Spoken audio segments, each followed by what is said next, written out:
everyone, my name is Ms. Ho and I am a physics teacher. In this video, I am going to show you how to solve forces in equilibrium and specifically forces that are acting at equal angles. Now let's say we get a question just like this one you can see on the screen.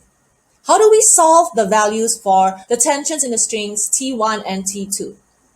You can either solve this using the calculation method or you can solve this using the scale diagram method. And I will show you both. So before we get started on the solution, let's look at how to draw the triangle of forces first. So to demonstrate the idea of triangle forces more clearly, let's take a look at this slide. So I have here the diagram that is very similar to the one that we saw earlier on the whiteboard. We have an object that is being supported by two strings. So obviously there's tension in here. So to show this, what I'm going to do is I'm just going to draw some lines, arrows. So the arrows are the force lines. Let me just make this a little bit straighter and larger so that's more obvious. Let's change the color as well to, let's change it to blue. So this blue line represents the weight. And we can have some more lines of arrows that represent the tension that is acting along the strings. So if we leave the arrows in this position, this is actually the free body diagram because the arrows representing the forces are drawn at the exact position where the forces are actually acting on the object. To create a triangle of forces, you need to move the arrows and rearrange them so that you can get a triangle. So obviously my arrows are not exactly to scale, so I'm going to lengthen it so that we can get the triangle, but we are still maintaining the same direction. So the weight still goes down, the tension lines are still parallel and in the same direction as in the original diagram. So as you can see, this gives you a triangle of force where the arrows are going in a continuous loop. That means you imagine that if you have an object here, it's being pulled down by this force, pulled up and pulled up. That means if let's say I were to draw a shape here just to demonstrate, say for example, this is the object which the force is acting upon. So this object gets pulled down by the force downwards and then it gets pulled up by the diagonal right force and then pulled up to the diagonal left force. So when you see what happens, this was where it started and this was where it also ended. And this is the correct, let me remove this. This would be a correct representation of a triangle of forces for forces in equilibrium. So whenever you want to check whether you have gotten the triangle of forces correct, make sure number one, the forces are all pointing in the same direction as in the original diagram. And secondly, the arrows are all arranged in such a way that they seem to form a continuous loop. Now you may be wondering, is it possible for the triangle to be the other way? What if this arrow was the one that started from the bottom of the weight line first? It's actually possible because if you rearrange it, you'll find you get a triangle on this side. So whether you get a triangle like this, or you get a triangle like this, it doesn't matter because both are correct. So as you can see on this side, the arrows are also forming a continuous loop, which means that it's also correct. So if we're going to have to draw the triangle from scratch, we need to get the triangle to look just like this one. In terms of the triangle of forces, there are two triangles you could end up with. One is looking at the weight line that's going down. We have weight this way, and then followed by T2 up, and then T1 up. Let me just do a quick label so that you can see what is going on here. This is the weight, this is T2, this is T1. So because this angle is 40 degrees, that makes the inside here 50 and the angle here 40 degrees. Same thing for T1, this would be 40 degrees, making here 50 degrees. Or you could have a triangle this way. That means the weight is here, but it's followed not by T2, but by T1. Like so. So this is the weight. This is T1 this time, and this is T2. In terms of the angles, this is 40 degrees, making the inside here 50. And that means the angle here is 40 degrees. Likewise for T2, this would be 40 degrees, and this would be 50 degrees. Now, whether you use this triangle or this triangle, it doesn't matter because both triangles will give you the same answer. And that's because both triangles are the correct triangle of forces for the forces in equilibrium diagram based on this question. So whether you're using the calculation method or the scaled diagram method, as long as you have the correct triangle of force, whether it's like this or it's like this, both are perfectly fine because both are correct. Let's start first with the calculation method. Now, when it comes to using a calculation method, there are two approaches which you can use to solve this question. You can either draw the triangle of forces first and solve it using that triangle, or you can resolve the forces and calculate it from there. So what is a triangle of force? Let me show you a free body diagram first. So a free body diagram is a diagram that shows you all the forces acting on that object based on the actual positions of where the forces are acting. What do we mean by this? So we do have to draw the object. Let me just draw the object out based on this question. So you can see this square is 10 Newton. So this square represents this 10 Newton object, right? And let me use this line function. So because the tensions are acting on top of the square object, or we'll call this a box, that means when you draw your forces, they also act on the top of the box, like so. Okay, let me just label that. This is T1 and T2. In addition to these two forces, although it's not in the diagram, you are expected to know. They gave you the weight, right? And you must remember the weight acts downwards from the center of mass of the object.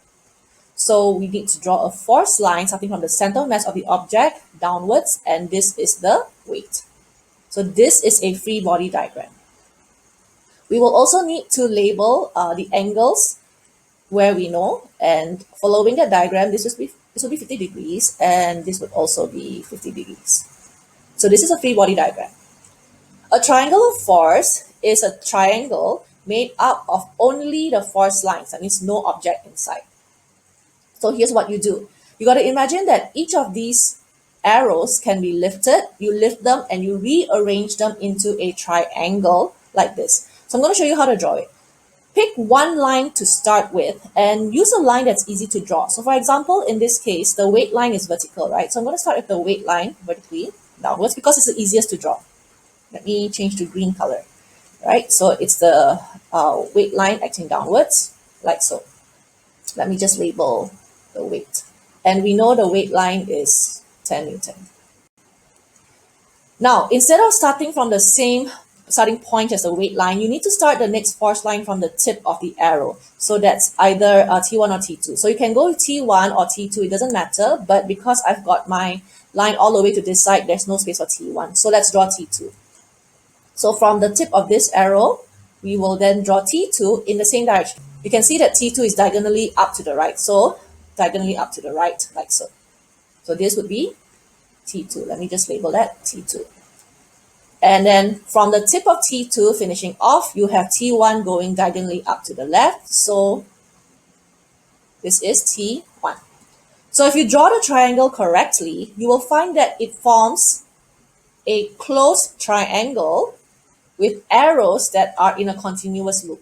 You can see how the weight goes down, T2 pulls up, T1 goes up, and then weight down again. So it's all sort of like a never-ending course if you're running it, if you like.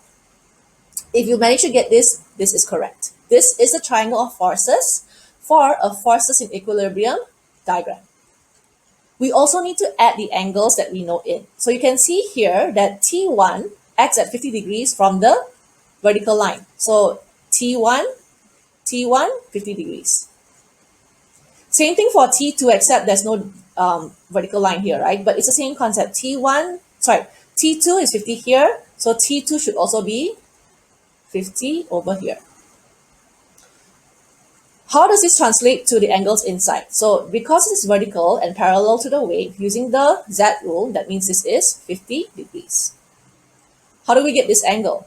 Remember that the sum of the internal angles inside the triangle is 180. So if you have 50 and 50, you calculate it out, you should get 80 degrees on the inside.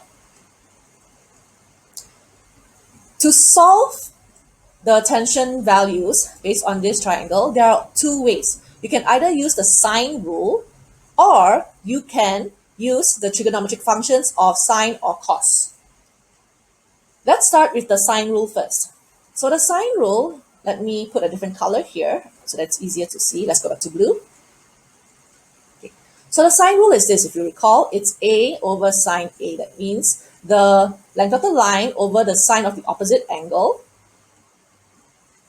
The ratio of all this is the same for all three sides. So you can use this to solve this question. So looking at W, W is the length of the line, correct? Well, representing the length of the line. So that would be 10. Opposite angle is 80, so let's go with sine 80. And then the same thing for T1, sine 50. And then T2, sine 50. Now, in case you haven't already noticed, it should be quite obvious to you that T1 and T2 are equal because they're acting at equal angles. So logically, if you hang something, with equal angles, the values of the tension inside the string will also be equal. Mathematically, you can also see that this is true because sine 50, same, right? So T1 and T2 should be the same.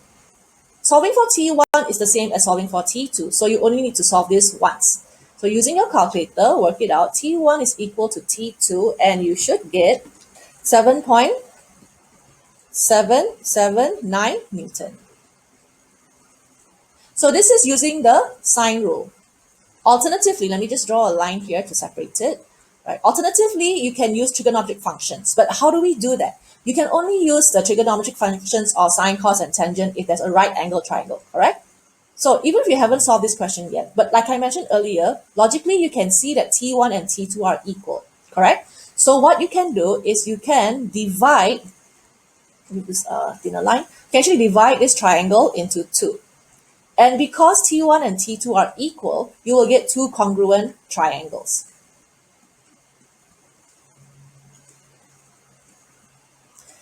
That means when you divide this into two, the weight will be divided into two equally. So if it's 10 Newton, that means when you divide into two, the top will be 5 Newton and the bottom will also be 5 Newton. And the angle here, 80, would be divided into two, which means it's 40 on each side. And you'll get right angles over here. So to solve this, then what you need to do is you need to use one of the trigonometric functions. You can either take the angle of 50 or 40, it's up to you. I'm going to take 50. And you can see that T2 is the hypotenuse, 5 Newton is adjacent. So the trigonometric function that relates the adjacent to the hypotenuse is cos.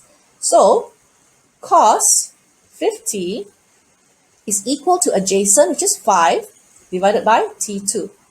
So when you calculate it out, you have T2 equals 5 over cos 50, and that's how you get T2 of 7.779 Newton.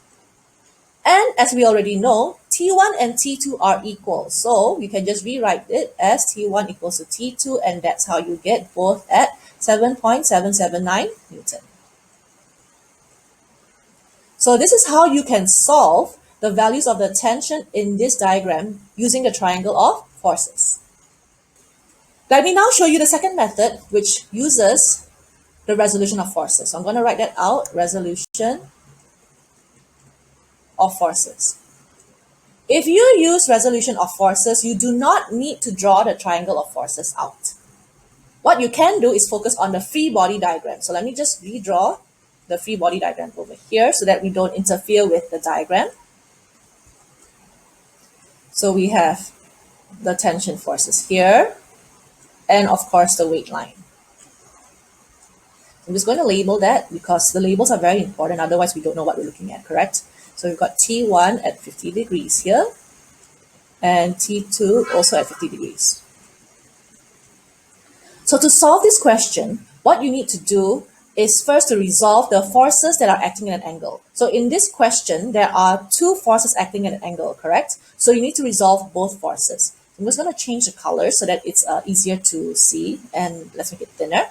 So starting with T1, T1 is going this way, which means that the horizontal component is over here and the vertical component is over here. I'm going to label this as T1x because this is the x component of T1, and this is the y component of T1, like so. Now let's resolve for T2. There's no other color, so let's use red. Because no other color, I don't want to use black because I want to use black for the calculation. So this would be the horizontal component of T2 and the vertical component of T2. Let's label that T2x and T2y. So you have to remember, when it comes to forces in equilibrium, it means that the forces are balanced. So forces acting in the opposite directions need to be equal to each other. So if you look at this, you have T1x and T2x that are opposite to each other. I'm going to use black to write this. I'll write it over here. T1x equals to T2x. Now this doesn't really help us because these are two unknowns. So let's look at the vertical. So you have W going down, T1y and T2y going up. So we'll have weight equals to T1y plus T2y. Now obviously we also need to resolve the forces in here, but we don't know T1 and T2. That's fine. Let's just write down what we know. So this is 50 degrees. And a lot of you are more familiar with angles at the horizontal. So let's write the angle over here. This is 40 degrees. So you can use 40 degrees. So if you recall, to calculate the x component, it's force cos angle, right? So this would be T1 cos 40. And for the vertical component, it would be F sine angle. So this would be T1 sine 40. Do the same thing for T2, which means this would be T2 cos, this is 50, right? So this would be 40. And here would be T2 sine 40. So coming back here, T1x, T2x, let's not bother with that. Let's look at the second one. Why? Because you have two unknowns you won't be able to solve. But you do have the force of weight, which, as you can see from the diagram, this is 10 Newton. So putting that value in, this would be 10 equals to, let's substitute now, T1 sine 40 plus T2 sine 40. So how to solve this is, you got to solve for sine 40, and that's 0.6428. So I'm going to write that in. 10 equals 0.6428 T1, and this is the same for T2. 0.6428 T2. Now, we know for a fact that T1 is actually equal to T2. So why don't we just substitute this into the same value of T1? That makes it so much easier, because then you would get 10 equals to 1.2856 T1. And then from here, you can already solve the answer, which gives you T1. I'm just going to finish up the answer here as such, 7.779 Newton, which is exactly the same as the value that we obtained earlier. So as you can see, obviously, no matter which method you use, the correct methods would give you the exact same answers. So whether you use triangle of forces or resolution of forces really depends on which one works for you. Some questions may require you to draw the triangle of forces first. So if you've already done so, then you can just use the triangle of forces to solve the question. However, if you prefer using resolution of forces, there's nothing wrong with that. You can also use this method. Now, if you have to solve the question using a scaled diagram method, you do need to have a sketch of the triangle of forces first. This is because you're going to draw a scaled diagram based on the triangle of forces, and you're going to have to use this triangle to help you get the answer. So, how do we solve questions involving forces in equilibrium using the scaled diagram method? For this, you will need a ruler, preferably a long one, and make sure it has the length markings. You will also need a protractor, and of course, a pencil. Now, when you're drawing the scaled diagram, usually the questions would give you the scale that you're supposed to use. If they don't give you a scale, you will need to come up with your own scale. Make sure that the scale you use is able to fill up as much of the space that's available on a piece of paper. Don't make your diagram so small that it just squashes into one tiny corner of the space available. If you do that, you won't be able to get a good diagram. And in fact, your answer will be less than accurate. The bigger your diagram, the more accurate your answer would be. Also, it makes it easier for the examiner to see your answer and able to grade you and give you the marks that you deserve. Now, how you solve the questions using the scale diagram method in this case is almost exactly the same as you would use the scale diagram to solve the resultant forces. You can watch my video on resultant forces where I explain to you how to use a scale diagram to solve those kind of questions. Now, before you start drawing your answer out, you must first of all have a rough sketch of the triangle of forces based on the forces that are given in the question. Now, in this situation, we can see that the tension in the ropes are the same because the angles acting on the ropes are the same. Now, we don't know the tension value, but we do have the weight value. So the weight is given as 10 Newton. Now, what I'm going to do is draw a scale diagram that is able to maximize the space available on this piece of A4 blank paper.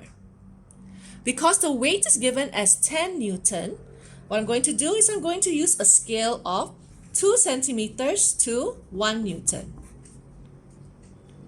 Which means that to draw the 10 Newton line out, I'm going to need to draw out 20 centimeters. So starting from here, I'm not going to start from the edge because it might not be so accurate. So I'm going to start from 1 and draw all the way down to 21. So that way from here to here, it's 20 centimeters. So once we've drawn out the weight line, we need to label this. Remember, you do not need to label the length value. You need to label the weight value, which in this case is 10 Newton. Now, we know from the question that the strings are acting 40 degrees from the horizontal. So we're going to use our protractor and measure out 40 degrees. So we're going to start from the bottom. As you can see here, just going to make the marking here, and we have 40 degrees from the horizontal. I'm just going to draw the horizontal line out so that you can see clearly how the 40 degrees line should be. Now the problem here, of course, is that we have no idea how long the line should be. So never mind, just draw the line as long as you can make it. I'm going to label here 40 degrees. So just for completion, I'm going to label in here 50 degrees. Now we also know that the other line is acting 40 degrees from the horizontal, but we have no idea where to start, right? It's okay. Start from this point and we're going to measure down 40 degrees.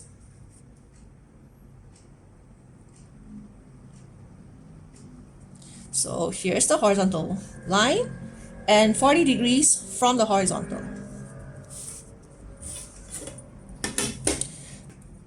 So just for clarity, I am going to mark out the horizontal line, and for the other tension line, we have no idea how long the line should be.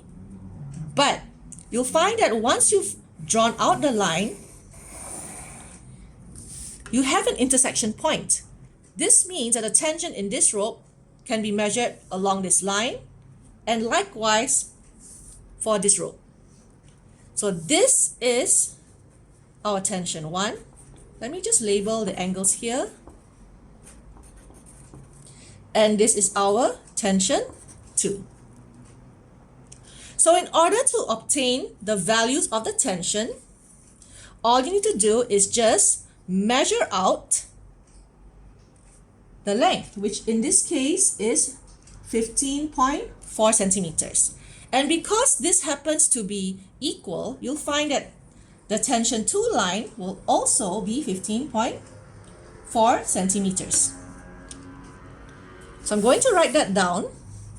Length of T1 equals length of T2, and this happens to be 15.4 centimeters. However, this is not your final answer. This is the length that we have drawn in our scale diagram. In order to obtain the magnitude of the tension, you need to use the scale and convert this value back into Newton. So the magnitude of T1, which happens to be equal to the magnitude of T2, is equal to, based on the scale, we need to take this number and divide it by 2. And that's how you get 7.7 Newton. So this is how you use the scale diagram method to solve problems involving forces in equilibrium where there's a triangle of force involved. So I hope you found this video helpful in figuring out how to solve problems involving forces in equilibrium. Thanks for watching, and don't forget to click like and hit subscribe to my YouTube channel, Physics Rocks. Happy studying!